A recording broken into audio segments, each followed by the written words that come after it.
Good evening दोस्तों। Current affair की इस सीरीज़ में आप सभी का स्वागत है। करंट अफेयर क्लास शुरू करने से पहले एक वाक्य लिखा गया है, थोड़ा ध्यान से पढ़िए। कह रहा है कि यह दुनिया एक रंगमंच है, अब आपको तय करना है कि आपका किरदार कैसा होगा।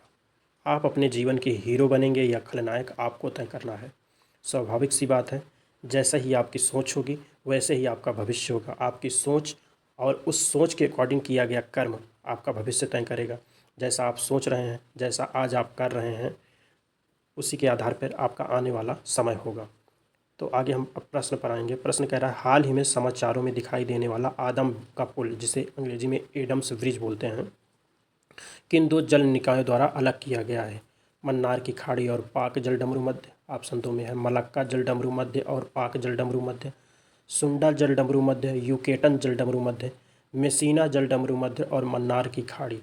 तो एडम्स का ब्रिज आप चले जाइए नीचे एकदम तमिलनाडु से थोड़ा मन्नार की खाड़ी की तरफ पड़िए, जिसे रामेश्वरम जहाँ लोग जाते हैं हमारे हिंदू पर्व में। तो अब देखिए इसमें ऑप्शन सही हो जाएगा हमारा मन्नार की खाड़ी और पाक जलडमरू मध्य की बात कर रहा है, तो ऑप्शन ये सही हो जाएगा। विस्तार देखते हैं। इसरो के वैज्ञानिकों ने आदम के पुल, राम सेतु जिसे कहते हैं, या एडम्स ब्रिज की जलमग्न संरचना का सफलतापूर्वक मानचित्रण किया, जो रामेश्वरम द्वीप भारत में है, को मन्नार द्वीप श्रीलंका में है, से जोड़ने वाली 48 किलोमीटर लंबी चूना पत्थर की श्रृंखला है।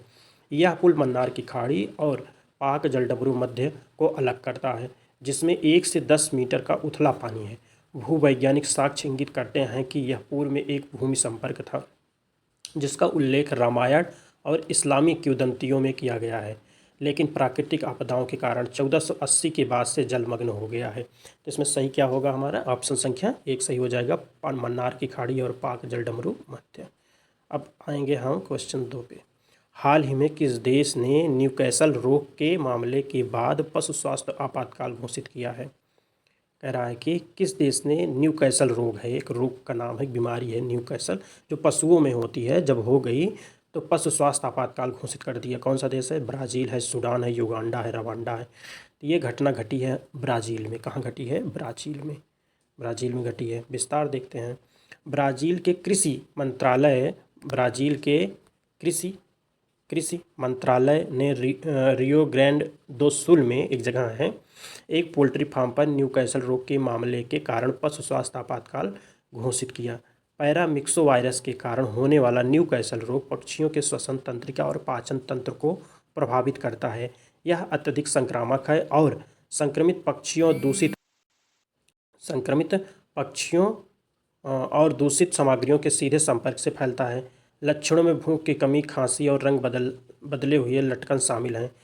इसका कोई इलाज नहीं। रोकथाम टीकाकरण जैव सुरक्षा पर निर्भर करती है। अगला है, हाल ही में समाचारों में दिखाई देने वाली प्रलय मिसाइल किस संगठन द्वारा विकसित की गई थी? प्रलय मिसाइल, ठीक है, क्योंकि ये क्या हुआ है, चर्चा में क्यों आई? ये तो पुरानी मिसाइल है, लेकिन इसे अभी एक देश जो है वो खरीदना चाहता है इस मिसाइल को, तो इसलिए मिसाइल चर्चा में आई। इसमें है DRDO है, इसरो है, RDSO है। RDSO एक रेलवे का संगठन है, ये रिसर्च एंड डेवलपमेंट के लिए काम करता है रेलवे के। स्पेस एक्स, ठीक है, इसमें देखेंगे आप, सही हो जाएगा हमारा DRDO। कौन सा सही हो जाएगा? DRDO सही हो गया। भारत की प्रलय मिसाइल में आर्मेनिया की रुचि भारत के लिए एक महत्वपूर्ण अवसर प्रस्तुत करती है। प्रलय मिसाइल एक 350 से 500 किलोमीटर की छोटी दूरी की अर्ध बैलिस्टिक सतह से सतह मिसाइल है, जिसमें 500 से 1000 किग्रा का पेलोड है, जो DRDO द्वारा रक्षा आवश्यकताओं के लिए विकसित की गई है। इसमें ठोस ईंधन प्रणोदन, जड़त्वीय मार्गदर्शन और टर्मिनल मार्गदर्शन के लिए DS मैक सीकर है। बचाव के पैंतरे करने में सक्षम। इसमें विभिन्न वार हेड विकल्प हैं और कम रडार हस्ताक्षर हैं।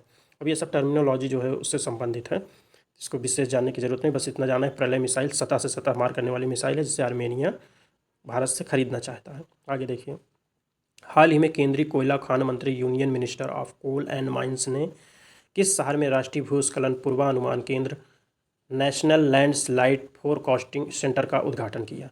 कोलकाता, उड़ीसा, चेन्नई, तमिलनाडु। सही हो जाएगा कोलकाता। कौन सा सही हो जाएगा? कोलकाता। विस्तार देखते हैं। केंद्रीय कोयला खान मंत्री ने कोलकाता में भारतीय भूवैज्ञानिक सर्वेक्षण में राष्ट्रीय भूस्खलन पूर्वानुमान केंद्र का उद्घाटन किया। भूस्खलन खतरे के डेटा प्रसार और पूर्वानुमान की सुविधा के लिए भू संकट वेब पोर्टल, भूस्खलन मोबाइल ऐप लॉन्च किए हैं। 1851 में स्थापित GSI सर्वेक्षण अनुसंधान के माध्यम से भूवैज्ञानिक जानकारी और खनिज संसाधन मूल्यांकन पर केंद्रित है। जीएसआई का मूल्यांकन कोलकाता में है और भारत भर में 6 क्षेत्रीय कार्यालय हैं। अगला प्रश्न है, हाल ही में विदेश मंत्री एस जयशंकर ने किस देश में भारत का पहला विदेशी जन औषधि केंद्र का उद्घाटन किया? मॉरिशस, मोरक्को, तंजानिया, दिल्ली देश याद रखिएगा। कुछ दिन पहले चर्चा किया जिसकी राजधानी तिमोर है। ये सवाल जरूर पूछेगा, दिल्ली से रिलेटेड सवाल जरूर पूछा जाएगा कहीं ना कहीं एग्जाम में। तो इसमें सही हो जाएगा मॉरिशस। कौन सा सही हो जाएगा? मॉरिशस। ठीक है, आगे देखेंगे। विदेश मंत्री एस जयशंकर और प्रधानमंत्री मॉरिशस के प्रवीण कुमार जगन्नाथ, इनका ये भारतीय ही है एक्चुअल में। और आप मॉरिशस देश के बारे में थोड़ा गूगल में सर्च करें, बहुत इंटरेस्टिंग चीज़ जानने को मिलेगी आपको। मॉरिशस में भारत का पहला विदेशी जन औषधि केंद्र का उद्घाटन किया। इस परियोजना का उद्देश्य सस्ती मेड इन इंडिया दवाएं प्रदान करना है, जो मॉरिशस में स्वास्थ्य सेवा को बढ़ाएगा।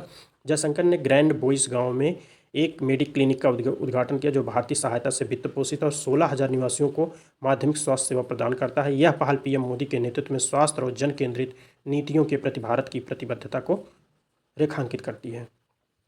प्रश्न संख्या 6 कह रहा है, किस राज्य सरकार ने हाल ही में युवा पुरुषों के लिए नौकरी प्रशिक्षण और वजीफा प्रदान करने के लिए लड़का भाऊ शब्द जुड़ गया है, तो भाऊ बोलते हैं महाराष्ट्र में ज़्यादा, लड़का भाऊ योजना शुरू की है? तो महाराष्ट्र, मध्य प्रदेश, छत्तीसगढ़, उड़ीसा। तो महाराष्ट्र सही हो जाएगा, महाराष्ट्र सही हो जाएगा। महाराष्ट्र के मुख्यमंत्री एकनाथ शिंदे 17 जुलाई 2024 को पंढरपुर में लड़का भाऊ, पंढरपुर में एक फेमस मंदिर है, आपको बताना है पंढरपुर में कौन सी मंदिर है, लड़का भाऊ योजना की घोषणा की। यह योजना बेरोजगार युवा पुरुषों को नौकरी, प्रशिक्षण और वजीफा प्रदान करती है। 12वीं पास को 6,000 रुपये, डिप्लोमा धारक को 8,000 रुपये, स्नातकों को 10,000 रुपये प्रदान करती है। कार्यक्रम का उद्देश्य विभिन्न क्षेत्रों में प्रशिक्षितों प्रदान करके रोजगार क्षमता बढ़ाना है। यह घोषणा नवंबर 2024 में होने वाले विधानसभा चुनाव के साथ मेल खाती है। आज 5-6 ही प्रश्न था हमारे पास। कल फिर हम आगे देखेंगे, तब तक के लिए thank you, bye, good night.